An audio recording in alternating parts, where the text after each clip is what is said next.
choose together on Zoom, and we expose you to the finest Jewish thought leaders in the world. And we talk about the implications of American Judaism and world Judaism after October 7th, which will be the lion's share of what we do today. My essays have also appeared in the Washington Post and commentary, the Wall Street Journal, Tablet, Forward.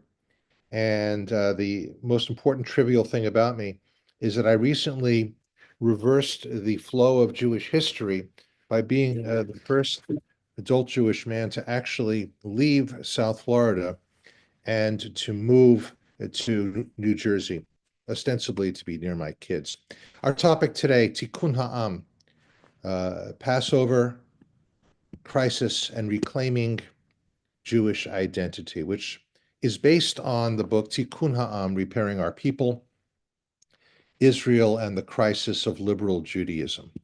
Let me start by telling you a story about a crazy ride from Ben Gurion Airport to Jerusalem several summers ago. I brought my suitcase and my backpack and my briefcase out to the curb at Ben Gurion Airport, and I got into one of those jitneys, a shirut, as it were. And I asked the driver, "Is there space for my stuff?" And he said, "Of course, put it next to me." Now, I have to tell you that the driver's name was Aviona. He was an Iraqi Jewish man in his late 70s. When we got to Jerusalem, he asked me the fateful question, again in Hebrew, because he doesn't speak English. Eifo hamizvada shelcha, where is your suitcase? And I realized that it was still on the curb at Ben Gurion Airport, which means that there was a very good chance that it had been reduced to ashes, that it was literally toast. At that moment, I proceeded to have a meltdown. For those of you who would like to have a very quick emotional ulpan, you just have to repeat after me these words in the privacy of your own home.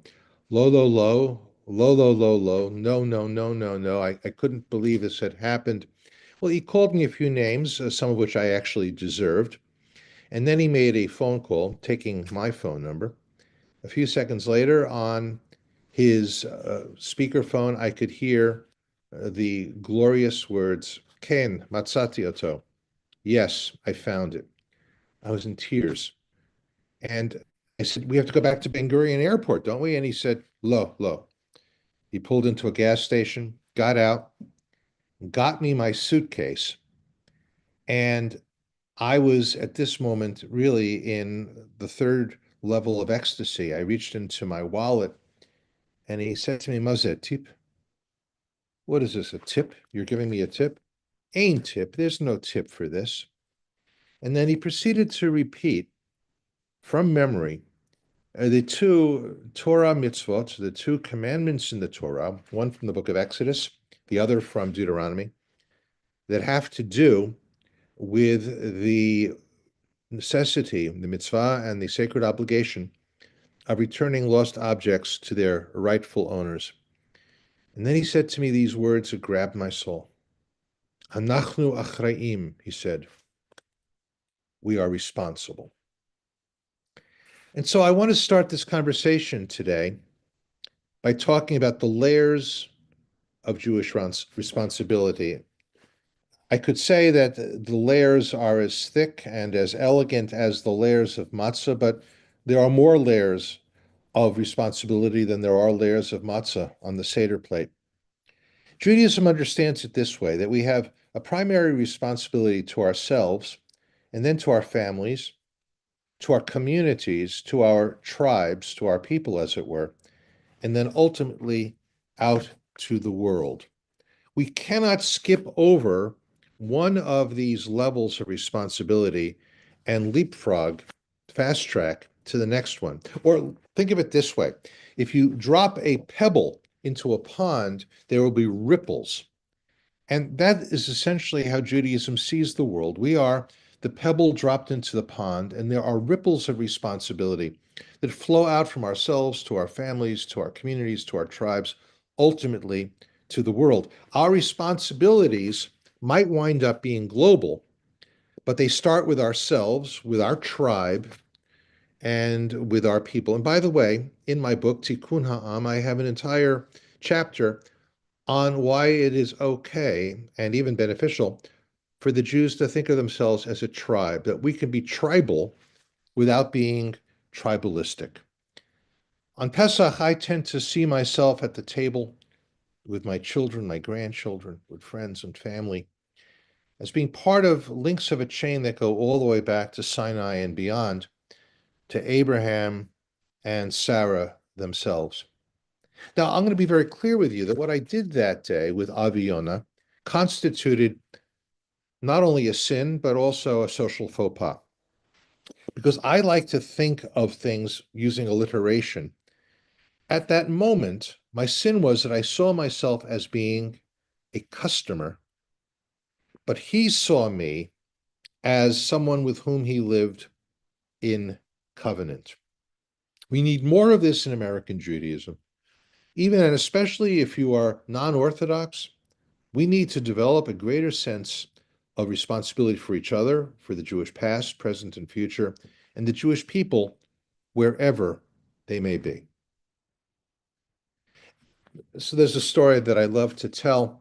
It's about a cat that is chasing a mouse, and the mouse goes into the hole in the wall and looks out at the cat, and then ducks away again.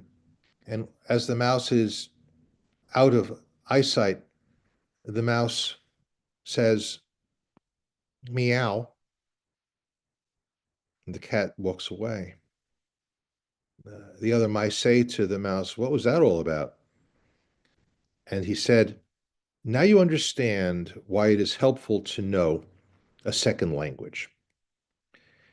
I want to say that what Passover reminds us of is that we live in a universe of two languages. We live in a language of Americanism, which is the fluency that we all have for the American way of life, secularism and individualism, and that Judaism must be our second language. What has happened is there has been a shift in the American Jewish conversation, and I want to see this in sociological terms. Or, just as I temporarily lost my suitcase, American Jews have, let us hope, only temporarily lost a unique Jewish language. First, there has been a unique transformation in American communal structures. A number of years ago, Robert Putnam, who teaches at the Kennedy School of Government, wrote a very important book about the bowling industry. Now, here's what you probably don't know, even for those of you who go bowling. Apparently, there are more people bowling in America than ever before, but the bowling industry and bowling alleys have been losing, well, market share. And why is that? Here's what you might not know. The profit margin in the bowling industry, in bowling alleys, is not in renting the bowling balls, and it's not even in the rental of those comfortable shoes that everyone in town has already worn. No, in fact, the real profit margin, the business plan, is in the sale of food and beer. Now, the issue is this. As Robert Putnam notes, more people in America are bowling than ever before, but they are famously, hence the name of the book, often cited and not often read, they're bowling alone. Bowling leagues have disappeared. And bowling leagues is where the money is because it's only in bowling leagues that people consume beer and food. And so there's been a loss of a kind of thick communal structure. We are no longer people who join. We don't join synagogues. We don't join churches. Even the evangelicals are experiencing this. There's been a loss of membership in civic organizations, the Elks, the Moose, PTAs, etc.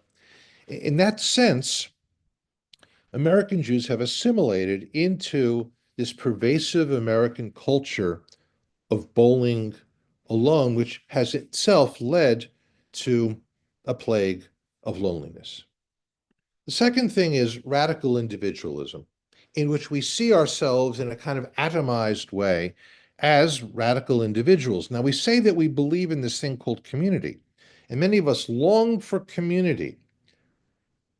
But in my estimation, I think that many people say they want community, but in fact, but they mean when they say community is people that I like and who like me, my friends, as opposed to people who share an overarching vision, a communitarian vision, as the late Columbia University sociologist Amitai Etzioni would have put it. And then finally, consumerism, which is essentially an ethos that says I can buy whatever I want and whatever I need whenever I want it. And what I can't buy, I can rent. And that means that I measure something, institutions, wisdom, people, friendships, jobs, opportunities, by how good those things make me feel at any particular moment. It's the eternal urge to replace and to upgrade. And it becomes what the Protestant theologian Harvey Cox referred to years ago as the market as God. So here's the problem. Liberal Judaism in America has become a consumer commodity. And along with consumerism comes this specter of unlimited choice and customizability. So let me give you an example here. Starbucks claims that any individual customer, upon walking into a store, upon approaching a barista, has 80,000 ways to order a beverage. We're drowning, well, not in the latte perhaps, but we're drowning in choice. So, what are the sociological outputs of this change in American life? Number one, American Jews report diminished ties to Judaism. The Pew Report says that Jews of no religion, Jews who say they have no religion, account for 31% of the American Jewish population. And this has very, very significant and troubling implications for synagogue affiliation and the number of people who are choosing to enter Jewish professional life and the infrastructure of national Jewish organizations. Second, religion has a decreased role in everyday life. Now, I will share with you a statistic, you can look it up on your own, which is that American Jews attend religious services more than any other religious group in America, with the possible exception of the Unitarians. Now, what gets very scary and even in some ways distressing for me, and I hope for us, is that American non-Orthodox Jews feel less responsibility for helping Jews around the world. Let me give you a statistic. 80% of Orthodox Jews claim that they have a responsibility to help Jews around the world. When you go to conservative Jews, that drops to 42%. And for Reform Jews, it's 23%. And then we have the situation of American non-Orthodox Jews reporting shrinking emotional and political ties with Israel, all of which have become, I think, exacerbated by what has happened after October 7th. So what does this mean, by the way, for our young people? For younger people, it means that fewer say that being Jewish is important to them. Fewer feel a connection to the broader Jewish people. Fewer report having close Jewish friends, and fewer observe Jewish traditions, however they are defined. Now, let me just do a little housekeeping here. You may have a question. Please feel free to ask it in the chat or the Q&A. We'll get to your questions. We want to leave time a little bit later. We want to make sure that we can have a conversation about this as if it were the Pesach table itself. So that was the situation that we came to, and that was the situation that we found ourselves in on October 6th, 2023. Now, let me tell you what happened. The book is Tikkun Ha'am, Israel and the Crisis of Liberal Judaism. That was not its original name. I'm not really sure what its original name was. But my publishers at Wicked Sun Publishing decided that they wanted to name it Tikkun Ha'am as an ironic, playful, and mischievous rhyme of the phrase Tikkun Olam. Rather than repairing the world, it would be about repairing our people, which, as you've heard me say, is a necessity that gets us to that goal of repairing the world. I go to sleep on October 6th, 2023, on Friday night, as we all did.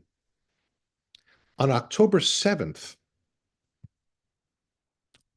when we woke up, we were in a different era of American Judaism. We had gone out one era and in the next. It became utterly apparent to me that what I had written in this book on the Jewish present and future, on the potential of Jewish culture in America being a driving force and, as it were, a nutrient in the meal of American Judaism, was now inadequate.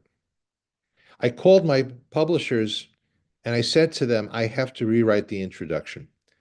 And they said to me, you have exactly 24 hours. By this time tomorrow, we need a new introduction from you. And that's what I did. Now, in the book, what you'll discover is that on the afternoon of October 7th and the evening of October 7th and on the morning of October 8th, I was starting to reflect on what was already about to happen in the Jewish world. I, I could sense what was going to happen. And what you have in the book, actually, is the first ever Polaroid, the selfie of the American Jewish community, as we experienced it on October 7th. Now, I have some very good news for you. Everything that I predicted has come to pass. I have some bad news for you, too. Everything I have predicted has come to pass. Let me share with you what I thought was going to happen and what, in fact, has happened. There is now a post-October 7th Judaism with certain challenges. First of all, we needed and we need to recalibrate the balance between universalism, caring for all people, and particularism, prioritizing the Jewish people. You all know that mantra, if I am not for myself, who will be for me? And if I'm only for myself, what am I? That's from Pirkei Avot. Now, what's happened is that in recent years, in many corners of the liberal Jewish world, there has been an emphasis on the second part of that text. And if I'm only for myself, what am I? A drifting towards the universal. And on October 7th, many American Jews said, no, if I'm not for myself, who will be for me? And that's because many of our partners in the progressive corners of American politics abandoned us. What we experienced on October 7th, October 8th, and going forward was apathy, tone deafness, outright hostility, and betrayal. On October 7th, we said to ourselves that we would have at most 24 to 48 hours of the world's sympathy, but we knew as soon as Israel fought back against Hamas that that sympathy would evaporate. And in fact, our progressive allies did not help. They called for a ceasefire, but not for a release of the hostages. They did not speak up in favor of the Red Cross being allowed to visit the hostages. And as for what happened on October 7th to Jewish women, well, the only thing that I can say is that I invented a word for this, and it's not a word I'm proud of inventing. It's gynocide. There was a complete, utter tone deafness from the international human rights community, from international women's organizations, or to quote Paul Simon, to whom I dedicated a chapter of my book, The Sounds of Silence. Secondly, we came to understand that anti-Semitism is a real and present danger, and we were accustomed to seeing those dangers coming from the right. But we came to see that the anti-Semitism had come and was coming and is still coming from the left. Now, I like to teach in alliteration, so let me give it to you again. Most of the anti-Semitic violence in America has come from the right. The right has the weapons, W, and the left has the words. The challenge here is that there's a 100% probability that ugly words will lead to ugly actions and will lead to violence. When we hear, for example, the slogan, "From the river to the sea, Palestine will be free," there's only one way of truly interpreting that. And that is for not a two-state solution, but a no-state solution, the obliteration of the Jewish sovereign presence in the land of Israel. And as far as I know, there are only three ways that the Jews leave Israel: by plane, by boat, or by body bag. And none of us here have signed up for any of those possibilities. The third thing is something that I predicted would happen. I had no idea how right I was, and I didn't want to be as right as I am, which is this culture war that has exploded on American college campuses. And right now, we are dealing, at this moment, in real time, we are dealing with the flashback that has happened as a result of this culture war. When crowds at Columbia University chant "Long live the Intifada," what they're essentially saying is that there should be nowhere in the world where Jews are safe. And this is a political conversation. It's also a legal conversation. I'm a little bit hesitant to get into it, but you're free to discuss this around your Pesach tables. I think it'll be on everyone's lips, which is, since we're speaking about freedom, what Pesach is not about is about freedom simply as carte blanche.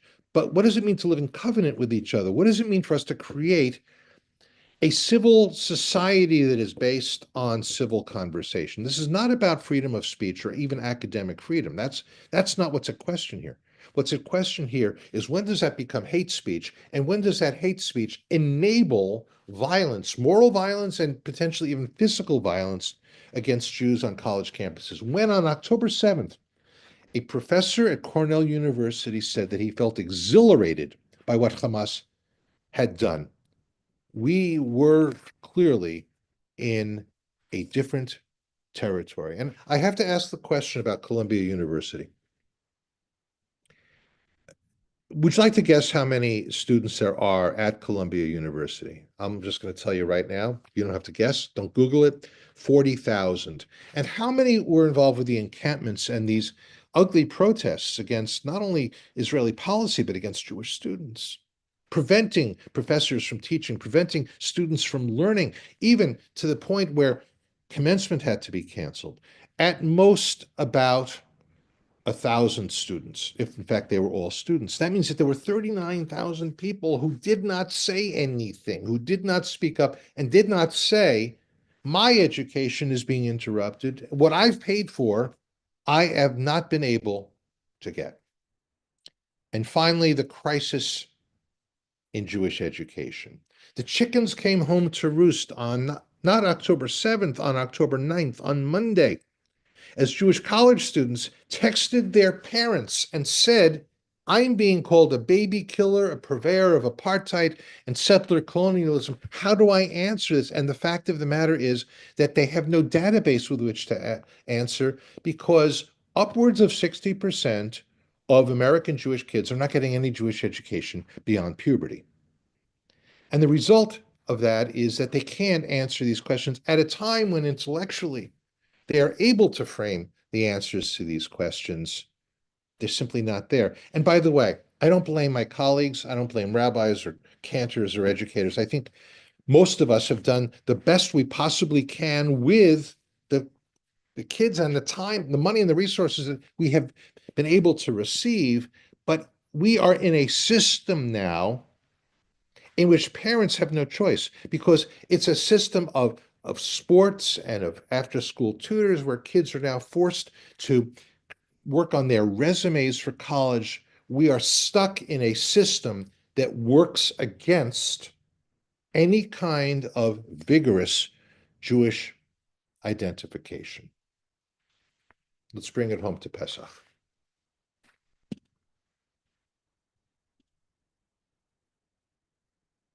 At the Passover table, we will be discussing the good things that are going on. First of all, while there are challenges to American Judaism after October 7th, there's also now potential, what the Federation system is calling the surge. We are told that, number one, more parents are reevaluating their educational and leisure choices, like summer camps and immersion programs for their children. You see that more than a third of unaffiliated Jews say they'd be open to joining a synagogue now. We don't know if that's true. We don't know. We are told that Jews want to engage more in Jewish life. I'm certainly seeing it through Wisdom Without Walls, through our program. The Wisdom program at AJU, Torah study on Shabbat morning at various levels in congregational life. All these things are, I think, witness to that. And there has been an anecdotal, but every colleague of mine tells me this, uptick in the number of conversions to Judaism. But getting back to that Pesach table, I want to speak to you about the imperative for us at this particular moment. And I'm going to go to the image of the four children, or the four sons, as they're sometimes called. You know who they are. They are the wise child. There is the wicked child, the Rasha, which I prefer to call the rebellious child, the simple child, and the one, She'eino Yodea Lishol, one who doesn't even know how to ask the question. And my fear is that without a vigorous interpretation of Jewish education and re-excitement of Jewish education in our country on the part of non-Orthodox Jews as part of our communal structure, we will create a generation who does not know how to ask the question. But I want to go back to my favorite kid. It's not only because this book, Tikkun Ha'am, Israel and the Crisis of Liberal Judaism, was published by a publishing company called Wicked Son. I've always believed that I am the wicked son. I am someone who has a supply of snark in my back pocket. Not evil snark, but I've always respected the so-called wicked child as the one who stands out. So let's meet the wicked child or the rebellious child. Let's start with how the Haggadah frames it. The wicked son, let's just take son there, as the traditional text puts it. What does he say? What is this service to you? To you, he says, not to him. When he sets himself apart from the community, he denies the very core of our beliefs. This is really important to know. This is not a theological rebel who says, I don't believe in God. The real operative word here is you. You. What does it mean to you? And you must set his teeth on edge and tell him, because of this, the Lord acted for me when I came out of Egypt, for me and not for him. Had he been there, he would not have been redeemed. Now, I've always believed this to be a very harsh answer to that particular child. But I want to take you on a journey, not through text. I want to take you on a Pesach journey through the art of the Haggadah. Because in this particular instance, and in other particular instances as well, I will say to you, we learn more about the implications of this so-called rebellious child, not from the words, but from the art. Even and especially at times when Jews did not feel that they had the permission to toy with the text of the Haggadah, they always had the ability to play with the art of the Haggadah. They always had the ability to play with the Haggadah itself. That's why there are so many editions of the Haggadah. It was never frozen in time. So let me show you the first trope, as it were. This is from medieval Haggadah. And you will see that the wise child over here is turbaned, okay? And the wicked one, the Rasha, is a warrior and a soldier. Now, here's something very interesting. A good topic for conversation at the Pesach table, at the Seder, is to ask ourselves, well, what do we do when the wicked child is not the wicked child? In other words, our ancestors were powerless essentially until May 1948, with many glimmers of exceptions here. What do you do when you integrate powerlessness into your being and you express it through art and through text, but you're not powerless anymore? This led to generations of Jews who either didn't want to fight, didn't like to fight, or were told by their parents, don't fight, be a good boy. That's a very common theme in medieval Haggadot. Now, this is the Arthur Szyk Haggadah, Szych, very famous Haggadah. I want to show you how these guys, these are all guys, by the way, and they're often guys in the Haggadot, are portrayed. You have the Chacham, who looks like your typical Haredi Jew, as it were.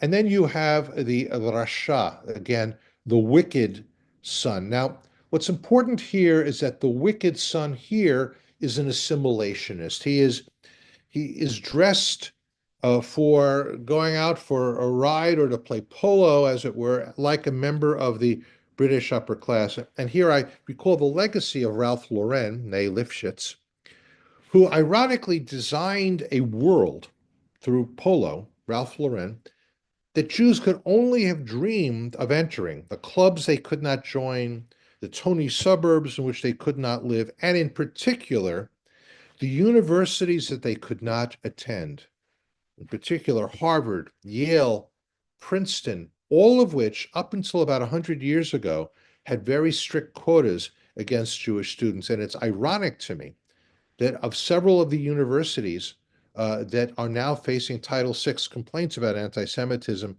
there are places where Jews could not have entered 100 years ago. I love this one. In one modern Haggadah, the artist imagines the four children as the Marx Brothers, with Groucho appearing as the wicked child. I have to laugh here because of the Marx Brothers, you have one who always presented himself as Italian, who spoke in a fake Italian accent. You have another one who didn't speak at all. Okay, Groucho was the only one who physically presented himself with a Jewish stereotype. In fact, in I think in Animal Crackers, there's the song Captain Spaulding the Explorer, and he chimes in, "Did someone call me Schnorrer?" Here, the wicked son is the one who gets in your face and who is the mocker and the scoffer. This is one from Chicago in the late 1880s. This is the wicked son, as you'll forgive me, as a wise ass. Off screen here, well, you can see the simple child here. Here you've got the wise child who looks exactly like Maimonides. And you've got the wicked son who's smoking a cigar, tilting his chair back from the table as a way of distancing himself. And you're asking yourselves, well, aren't there any girls who are rebellious children? Yes. This is from the Hartman Haggadah, A Different Night. And here you see the rebellious daughter, the wise daughter studying the Talmud, as it were, and the rebellious daughter protesting against animal tests. Uh, well, what do we do about this wicked child? Who is the wicked child in America today? Let me give you what Jeffrey Goldberg said about this. In the New American Haggadah, yes, the Jeffrey Goldberg, who was invited to that virtual Seder along with other people from the defense establishment. Jeffrey Goldberg, I wrote a column about him recently. He's my hero. I want him to come to my Seder. What the wicked child is saying, in effect, is the fate of my people is not my concern. Here is a vexing demand sometimes made of young Jews by their elders in America today. You should worry about Jews more than you worry about non-Jews. In the shtetls of the Pale or the ghettos of Morocco, this was not such a difficult thing to ask, because Jews were sequestered from the world. But in America, a place that accepts, even embraces its Jewish citizens, this becomes a more troubling proposition. A war rages in the souls of American Jews. the war between the universal and the particular. There are so many challenges embedded in Judaism, but perhaps this is the greatest one of all. How do we balance our faith's demand to care especially for our fellow Jews and care especially for the world at the same time? Now, how am I shaping it this particular year for Pesach? I am well aware of how many Pesach tables, how many Sidorim there will be, where we are welcoming those young people and members of our family who might have, in other contexts, been deemed wicked.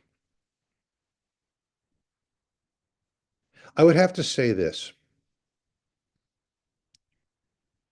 For those people who deny that there should be an Israel, for those people who wish there was no Israel, for those people who actively cheer on those who would do harm to the state of Israel and to Jews,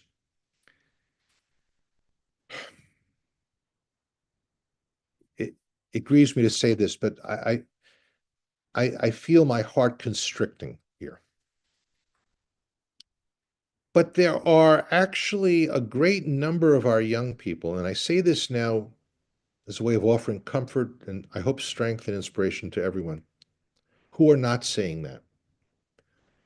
There are people out there, and we are up against people who want no Israel. But we are also encountering many people, many of them are young people, who don't want no Israel, but they want a better Israel. They deserve to bring to the table their struggles over the meaning of Jewish peoplehood, of Jewish nationhood, of the meaning of statecraft, the actions and the policies of the Israeli government. We should be asking ourselves, to what extent has Israel been successful in living up to its own ideals as stated in its Megillat Atzmaut, its scroll, its declaration of independence? We cannot send them away from the table. Because if we do, we're going to wind up with the fourth child, the one who doesn't care enough to ask. We cannot afford the generation that is mute, lacking curiosity, and checked out. And so when it comes to including those people, I'm going to have to, in some ways, restate that classic line from the movie Jaws. You know, where they say you're going to need a bigger boat, where are people in pain, and that pain deserves a bigger table.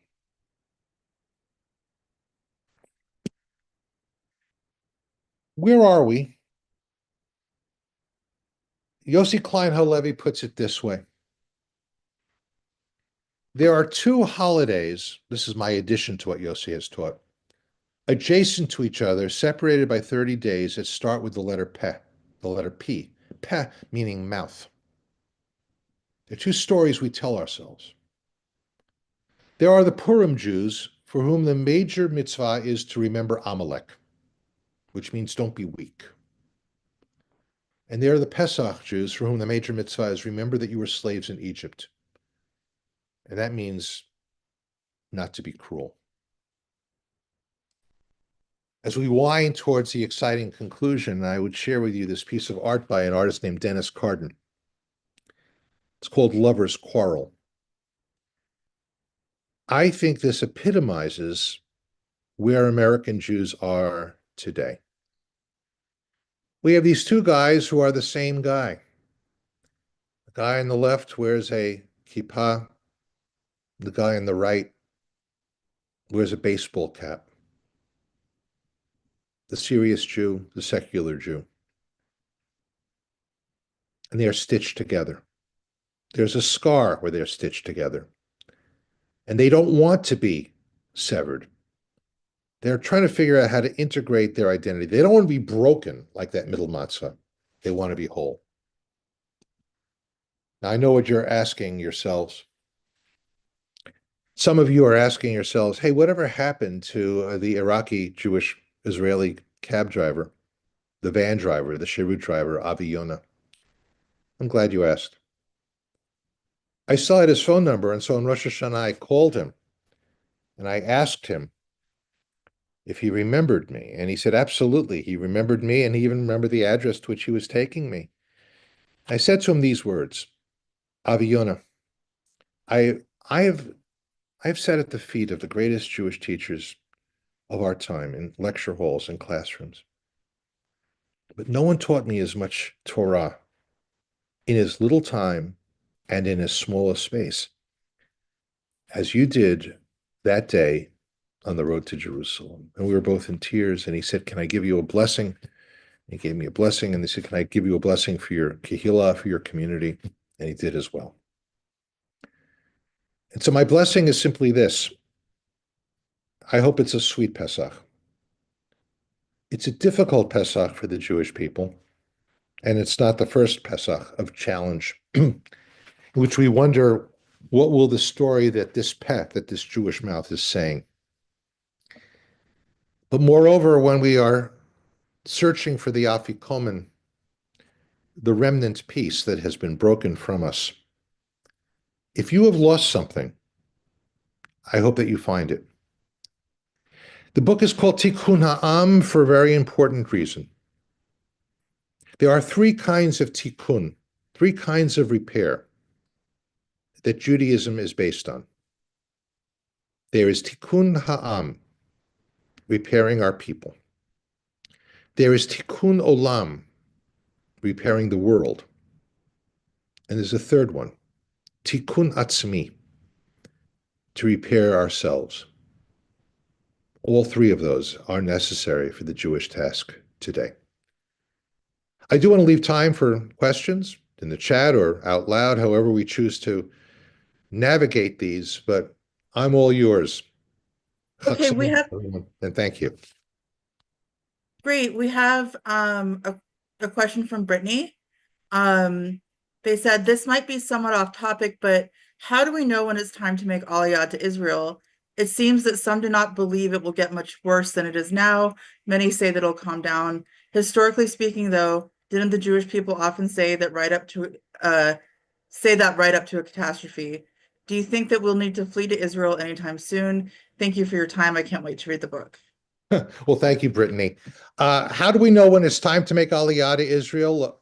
Listen, I have a very interesting idea about Aliyah because every year I toy with it, usually right around December. There are two reasons to make Aliyah. The first one is because you want to, and the other one is because you need to. As for want to be able to live a full Jewish life in the land of Israel, speaking Hebrew, there's never a bad time not to. But the question that you're asking is, when will it become a necessity? I have an article, I think, coming out today or tomorrow about the sin of complacency and that American Jews cannot be complacent. You're asking the same question that German Jews probably failed to ask themselves en masse in Germany in the 1930s. I want to now counsel against a kind of uh, overheated fatalism and saying that it's all over. I don't think it's over at all. In fact, I would say that it's time for American Jews to lean in, for American Jews to name their values. And I think we have a very, very long time to go before we are seriously endangered in this country. Let me not make a political statement. As bad as it is in this country right now, we are still a nation of laws, and I think we have to behave that way.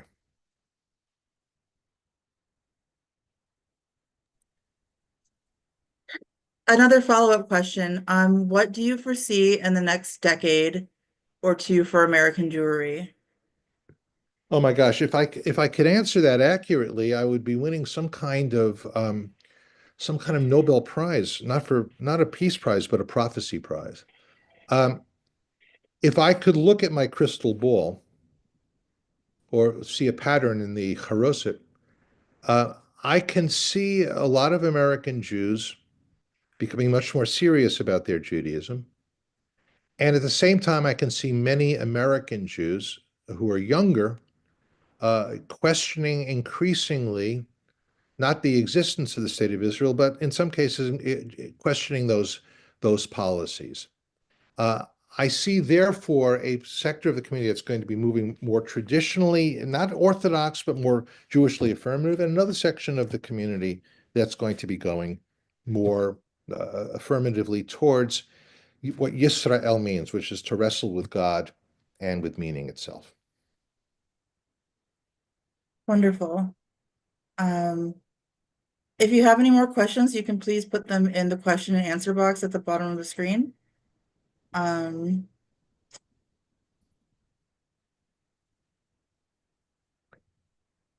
here's one. Isn't there a lack of common understanding of whether and when anti-Zionism or even a mere criticism of the Israeli government amounts to anti-Semitism? Um, if many of us believe that our claim to anti-Semitism is inflated or inaccurate, don't we need some serious fact-checking and self-examination around those concepts? That's a good question. It's a good challenging question. I thank you for asking that. Um, when does it become anti-Semitism? I think when it becomes a matter of double standards, holding Israel to standards that we would not hold other countries to in similar situations. When it comes about demonization of the Jew, the use of anti-Semitic imagery in order to have this conversation about Israeli policy. And I also think it's about the denial of the right of the Jewish state to exist and to exist in a way that other states would exist as well. I think those are pretty much based loosely on Sharansky's 3Ds. I also think, by the way, and it's controversial, you have the IHRA, the international definition of anti-Semitism, which includes holding Israel out to unrealistic ideas and prospects and demands as being a form of anti-Semitism. When does it become anti-Semitism? And it's not even about fact-checking. First of all, I don't use that phrase a lot. Uh, I worked for the ADL at one point, and I was taught by the indefatigable Abe Foxman, don't call someone an anti-Semite. You can say that someone's using anti-Semitic ideas or language or involved in anti-Semitic acts. Don't call someone an anti-Semite.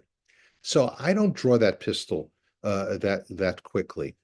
I do think that the refusal to believe that the Jews are a nation and are entitled to self-determination in their ancestral homeland sometimes does become anti-Semitism, depending on the tone and the language.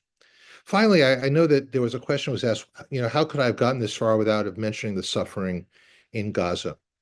The reason is that I couldn't speak about everything, and I was mostly about Tikkun Ha'am today rather than Tikkun Olam. Though I will say to you that there is a place for this. And I would encourage you to do this. As you know, when we recite the plagues on Egypt, there is a custom to drop a drop of wine for each plague to symbolize the lessening of our joy. I have been saying in print and around other fora that what has happened in Gaza is a tragedy. The loss of human life is a tragedy. Full stop. End of sentence. The Jewish heart is not constricted. The Jewish heart is large enough to be able to admit that. And while we might want to, and I think necessarily so, uh, put our own people's pain as front and center within our consciousness, nowhere does that mean that we are not allowed to engage in the pain of other people. I feel a responsibility to make that clear. On the other hand, at this particular stage of my life and a particular stage of where things are in the Jewish world, I now prioritize the pain that our people and the ongoing trauma that our people has suffered, including the hostages who once again are going to be, as it were, enveloped in the plague of darkness, who are in the tunnels and who are not getting out. This takes for me priority of purpose. And it's only because, as I've said, I have to start with my own family first, and then I get out to the world. I'm well aware that this will not satisfy everyone, but it's as good as I get today.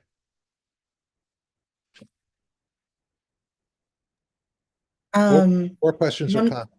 one more question. How do you think we should guide our college-age kids who experience anti-Semitism who may have not before now?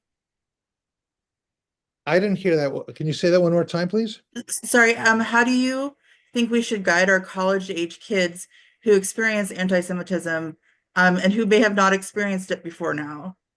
Oh, God. Well, I think we have to do a couple of things. Number one, this is where the answer to the simple child comes in. At patachlo, you have to open up the conversation. I think our kids need Jewish brain and Jewish spine. And I think we have to be able to strengthen our kids and encourage them and inspire them to not walk away from this. I will tell you that in my own alma mater, I am part of a group of alumni who's very concerned about the growth of anti-Semitism on campus. And when I hear about Jewish college students who are not going to Hillel because they're afraid of being photographed at Hillel, coming out of Hillel, because they're afraid that those photographs might someday affect their future careers in the arts. I say to myself, Jewish students are being kicked back into the 1930s in this country. I take it personally. And it's okay for us to tell our kids to take it personally. And I think it's also very important for our kids to know something. I was talking to someone about his daughter who was on a date with someone, and she's on this date with this guy, and the guy asks her in the middle of the day, "Are you a Zionist?" Well, that's just a code word for saying Jew. Our kids should recognize Jew hatred when it comes up, and they should stand up. And they should stand up, and they have to be counted. More questions, comments? Aaron Bisno, Rabbi Aaron Bisno. I have another one, yeah, from Aaron Bisnote. It seems that the divide between Orthodox slash Torah true Judaism and the liberal Jewish branches of our community are further apart than ever. We may even be able to, in late stage liberal Judaism, we may even be in late stage liberal Judaism wherein we have lost any sense of obligation or community. It seems liberal Jews and their rabbis have no sense of shame. Some of them are claiming the moniker anti-Zionist even. Given this trajectory, what do you see as the future of Reform Judaism? Well, Aaron and I talk about this about once a week. Aaron's one of my closest friends. Um, I think that I think that the only future I see for Reform Judaism and liberal Judaism in general is the growth of community, is the growth of obligation. And I think that is exactly what Reform rabbis and educators, conservative rabbis and educators need to teach. And I think that we have to put that forward in a way that is consonant with our own ideology.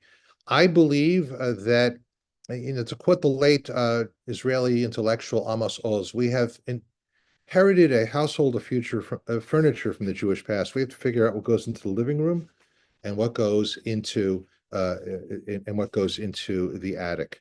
And I think we have to make those decisions. As to Wesley Brown, being Jewish is not synonymous with being Zionist. My thoughts. It is not synonymous with being Zionist. And while there are Jews who are not Zionists, I define Zionism as the Jewish right of self-determination in its ancestral homeland. And while it is true that not all Jews are Zionists and not all Zionists are Jews, I believe that a connection to the land and Jewish sovereignty is an essential part of Jewish identity today. I could be wrong. That's me. Wonderful. Well, that's the end of our questions for right now. Does anyone have any last minute questions to enter into the question answer box? Okay, Yep, I want to just once again say to everyone, thank you for being here. I want to thank the AJU for being here. I want to thank you for being part of this important conversation. With Pesach beginning this Saturday, I really hope that this exploration of the Exodus story gives you some timely meaning and inspiration as you prepare to gather around your Seder table. If it resonates with you, please read my book, purchase my book, follow my column on religionnews.com, but also please support the Wisdom Center for Open Learning in continuing to offer free, accessible Jewish learning to our community. And please make a donation if you're giving tzedakah around Pesach. Both of those links can be found in the chat, and your generosity helps ensure that powerful, relevant conversations like this remain open to all. I thank you, and I thank you, Chag Sameach. The book is called, Evan, once again, hold on, it's called Tikkun Ha'am, Repairing Our People, Israel and the Crisis of Liberal Judaism, and my column is Martini Judaism. And happy to further engage people if you can find me anywhere out in the world. And I thank you for being here. Check out wisdomwithoutwalls.org. We bring you the finest Jewish thought leaders in the world twice a month to your computer screen. And we're eager to grow that community, which has already become very, very powerful. I thank you. Chag Sameach, everyone.